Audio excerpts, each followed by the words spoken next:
Au cœur de l'immensité sauvage de la nature, là où le temps semble s'écouler à un rythme différent, un domaine oublié se cache, perdu dans les bois denses et mystérieux. Jadis, vibrant de vie et d'activité, ces structures imposantes et ces jardins luxuriants sont maintenant figés dans un état d'abandon, dévorés par la végétation qui s'étend inexorablement. Pour ceux qui osent s'aventurer dans ces lieux oubliés, chaque pas résonne comme une invitation à explorer les vestiges du passé, à écouter les murmures des arbres qui semblent porter les échos d'une époque révolue. Dans cette introduction, nous plongerons dans l'atmosphère mystérieuse et envoûtante de la découverte de ce domaine perdu dans les bois, où chaque craquement de branches éveille la curiosité et chaque souffle du vent raconte une histoire oubliée.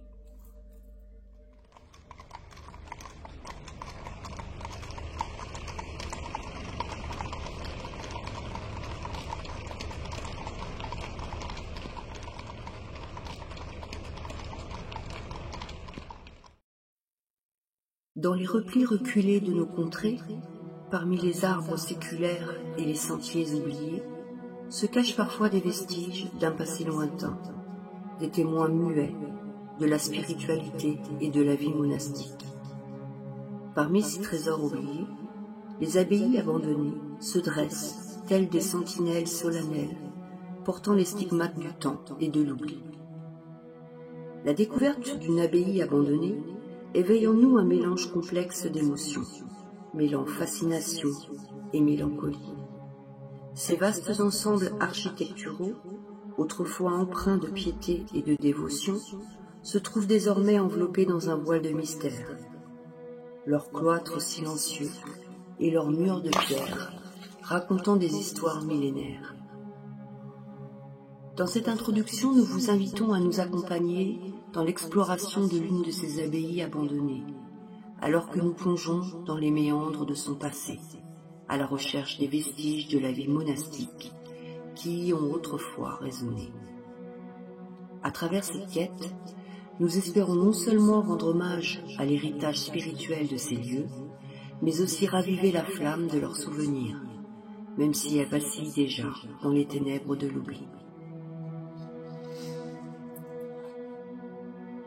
L'abbaye fut fondée au XIIe siècle par un religieux. Il y plaça 12 de ses moines pour créer un monastère. Elle attire de nombreuses donations pendant plusieurs siècles, avant d'être mise à sac au XVIe siècle. La chapelle de l'abbaye se compose d'une nef recouverte de coupoles. À la suite des destructions des guerres de religion, la partie est de l'église a disparu. L'édifice est bâti en belle pierre de taille. Le portail est de style romano-byzantin et surmonté d'un fronton baroque du XVIIIe siècle. La façade est décorée d'une superposition sur 3 niveaux d'arcades. En 1582, Seigneur P, converti au calvinisme, expulse les derniers moines de l'abbaye, ruinant les bâtiments et provoquant la mort d'un abbé. Plus tard, en 1615, un duc restitue les revenus de l'abbaye à l'Église, les attribuant à un nouveau collège de jésuites. Cependant, des conflits éclatent quant à l'administration de ces biens. Au XVIIIe siècle, suite à l'expulsion des jésuites de France, leurs propriétés, y compris ce domaine, sont saisies par l'État. En 1786, une partie des arbres du domaine sont vendus. Puis en 1794, l'abbaye est vendue elle aussi comme bien national. En 1831, après une saisie, les restes de l'abbaye sont adjugés à un sous-lieutenant, comprenant une maison de maître, des dépendances et 100 hectares de terre.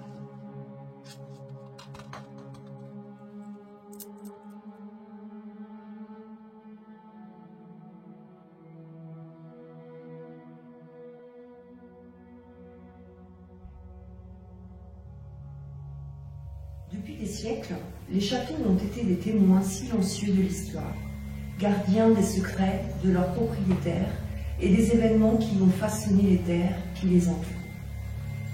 Mais certains de ces majestueux édifices, autrefois symboles de puissance et de grandeur, sont désormais abandonnés, laissant derrière eux un mystère palpable et une atmosphère chargée d'histoires oubliées. Lorsqu'on découvre un château abandonné, c'est comme si on pénétrait dans un monde figé dans le temps, où les vestiges de la splendeur passée se mêlent à la décrépitude du présent. Chaque pièce délabrée raconte une partie de l'histoire.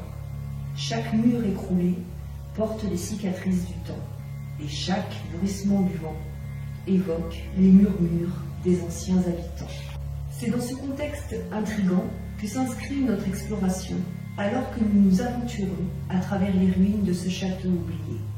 À travers cette découverte, nous espérons non seulement percer les mystères qui entourent cet endroit, mais aussi ressusciter l'essence de son passé glorieux, ne serait-ce que pour un bref instant, avant qu'il ne soit emporté définitivement par les ravages du temps.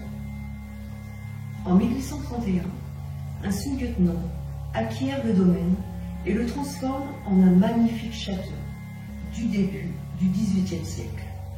Les travaux incluent une refonte des écuries, toujours visible aujourd'hui. Le château, de style restauration, se distingue par une façade majestueuse, avec 11 travées, réparties sur 3 étages, ornées d'un avant-corps central, surmonté d'un fronton triangulaire. Au cours du XXe siècle, des éléments de style Louis XVI sont ajoutés, comme une toiture à l'italienne et des décorations sculptées, enrichissant ainsi son allure élégante et historique.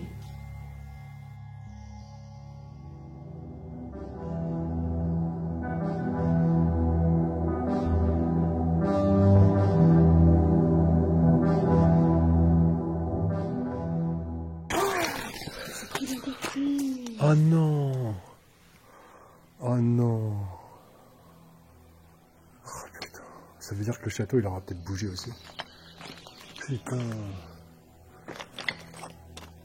Ouais, ça tient juste là.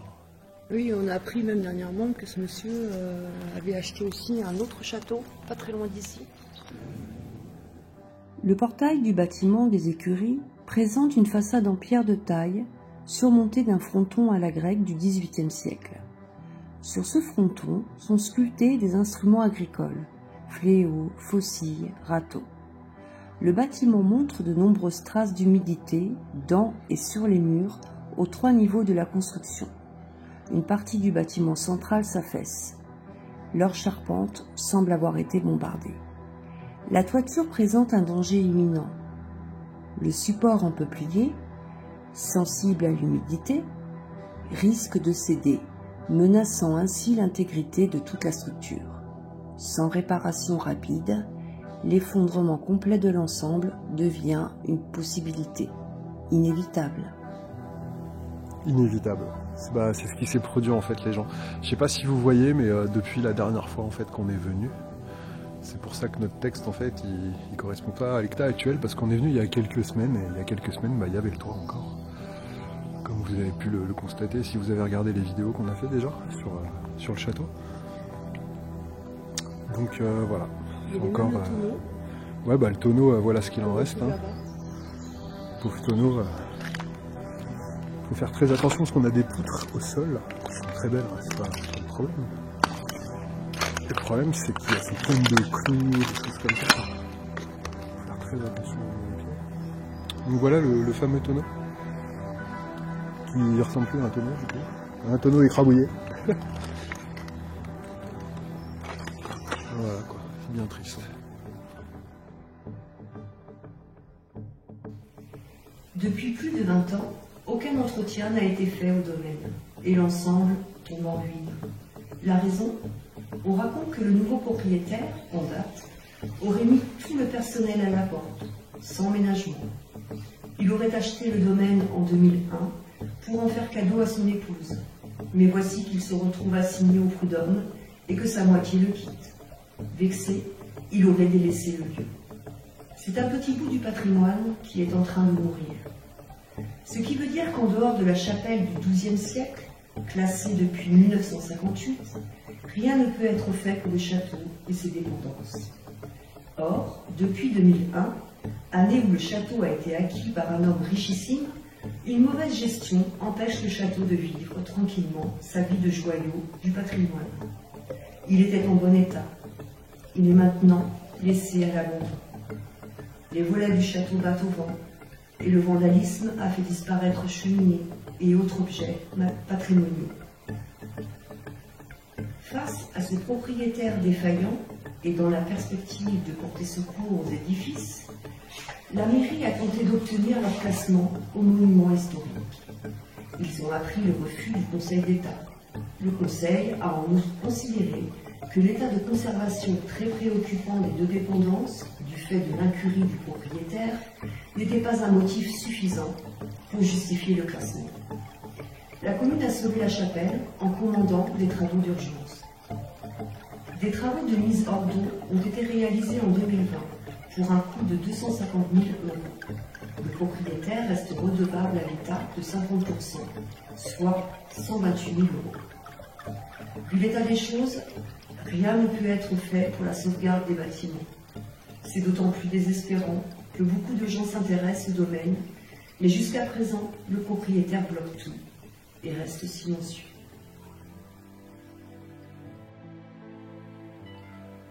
Ainsi, de son éclat d'antan, il ne resta que des vestiges. Une chapelle, des entrepôts et une vaste demeure, témoin silencieux de son passé glorieux. Mais l'âme de ce domaine persiste dans les mémoires, rappelant à tous ceux qui croisent son chemin l'histoire fascinante d'une abbaye autrefois prospère, aujourd'hui enveloppée de mystères et de légendes.